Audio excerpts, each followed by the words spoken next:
ఏదో సినిమాలో మా ఫ్రెండ్ ఈయనే చెప్పాడు, దేశరావు గారు మొన్న చెప్తున్నాడు, గుర్తు చేశాడు ఆయన. సంక్రాంతి పండగ సూర్యంగారావు గారు ఇంట్లో పిల్లలకి అందరికీ కొత్త బట్టలు తెచ్చాడు. అలాగే భార్య, అప్పుడు రెండో భార్య అనమాట ఆవిడ. సో ఆ భార్యకి కూడా తెచ్చాడు. అందరూ వేసుకొని బట్టలు వేసుకొని వచ్చారు. వస్తే ఈయన చూసి చాలా సంతోషపడ్డాడు. ఈవిడ మాత్రం ఏమిటే నువ్వు ఇంకా కొత్త బట్టలు వేసుకోలేదంటే, నేను ఇవాళ వేసుకోలే, రేపు వేసుకుంటానంటది. సే మొహమా, రేపు పశువుల పండగే, కనుమ రోజులకి పశువులు ఇది చేస్తారు కదా అంటే అసలు అంత అద్భుతమైన అంటే ఎలాగలు రాసేవాళ్ళు. కానీ ఆ క్యారెక్టర్ అంత బాగా చేసేది ఆవిడ. మాకు తెలుసులేండి అని ఈవిడంటాం. వాడు నటిస్తున్నట్టు ఎక్కడ అనిపించదు కదా. ఎక్కడ డైలాగ్ మాడ్యులేషన్ లాగా అనిపడదు, డైలాగ్ చెప్తున్నట్టుగా ఉండదు.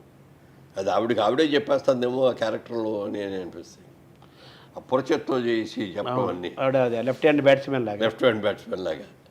తర్వాత ఈ గుండమ్మ కథ సినిమాని మళ్ళీ రీమేక్ చేయాలని ఒక ఆలోచన కలిగినప్పుడు, గుండమ్మ కథ చేసేటప్పుడు చెప్తున్నానండి సార్, విజయవాహిని స్టూడియో వాళ్ళు బ్రహ్మాండంగా గుండమ్మ కథ అని సినిమా తెద్దామని సబ్మిట్ చేశారు. అప్పుడు ఇంకా టైటిల్ పెట్టకుండా దీనికి ఏంటి, మామూలుగా జనరల్గా అంత సినిమాలు ఏంటంటే హీరోల మీద పెడతాం ఎక్కువ, లేకపోతే హీరోయిన్ మీద పెడతాం, లేకపోతే కుటుంబం మీద పెడతాం.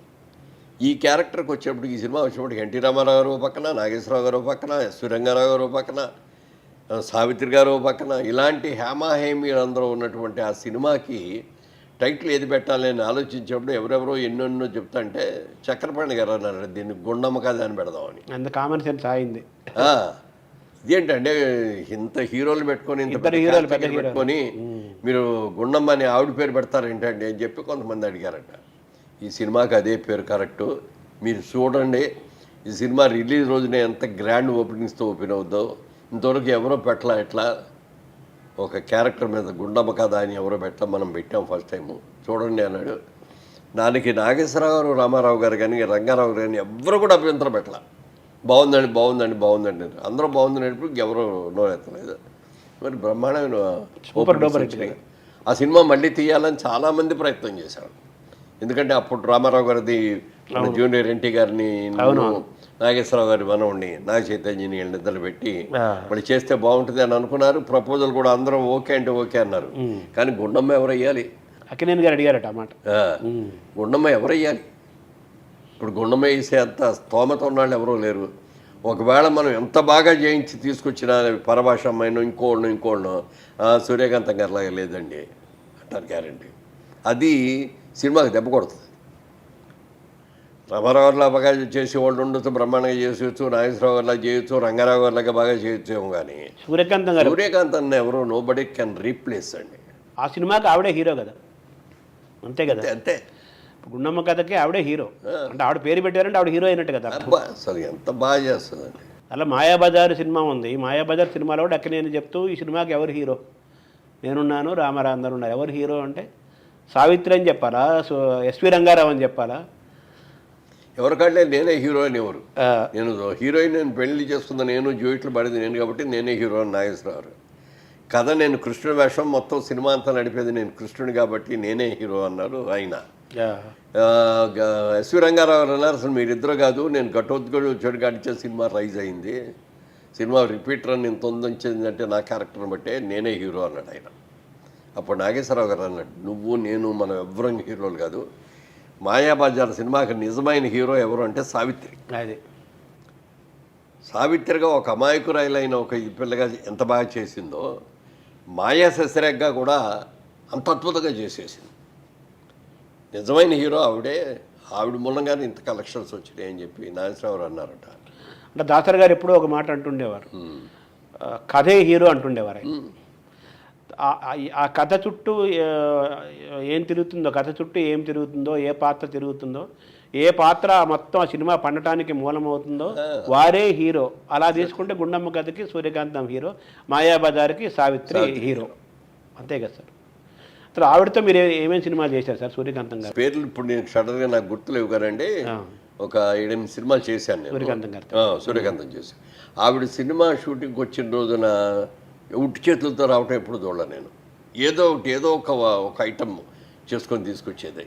నాయన రెండ్రా అందరూ తలకాసి తినండి అని చెప్పి ఎంత ప్రేమగా పెట్టేదో చెప్పడానికి లేదు. అయ్యింది తిన్నాయినా పొద్దు నుంచి కష్టపడతాం తిను బాగుంటుంది, ఇది నేను స్వయంగా చేశాను, అంత చక్కగా.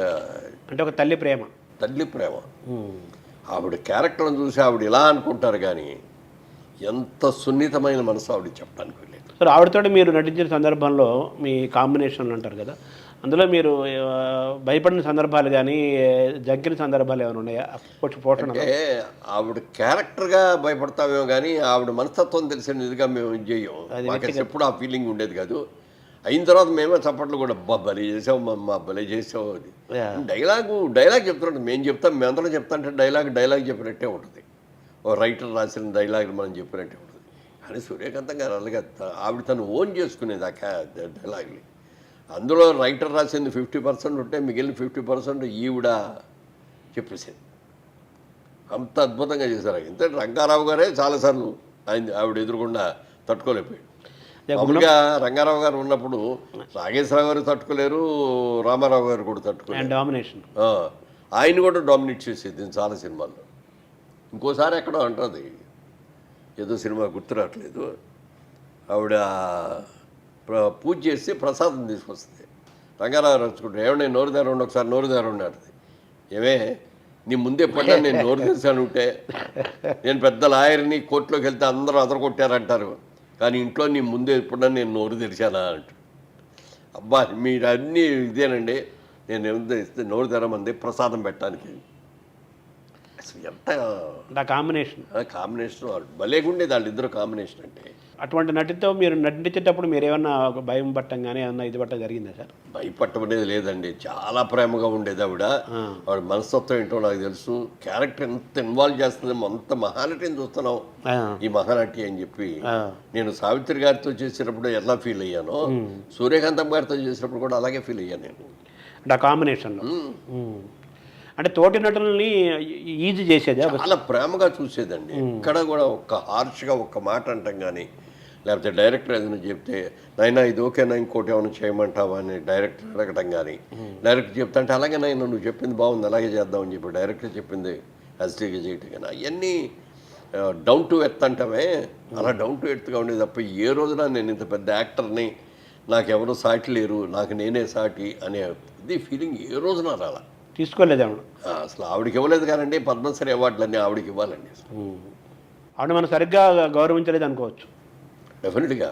అంటే మనం అంటాం చూడండి, బంగారు ప్లేట్ కూడా గోడ చోటు ఉండాలి, ఏంటి చేట ఉండాలి ఏదో అంటారు. అవును, చేరువ గోడ చేరువ ఉండాలంటారు.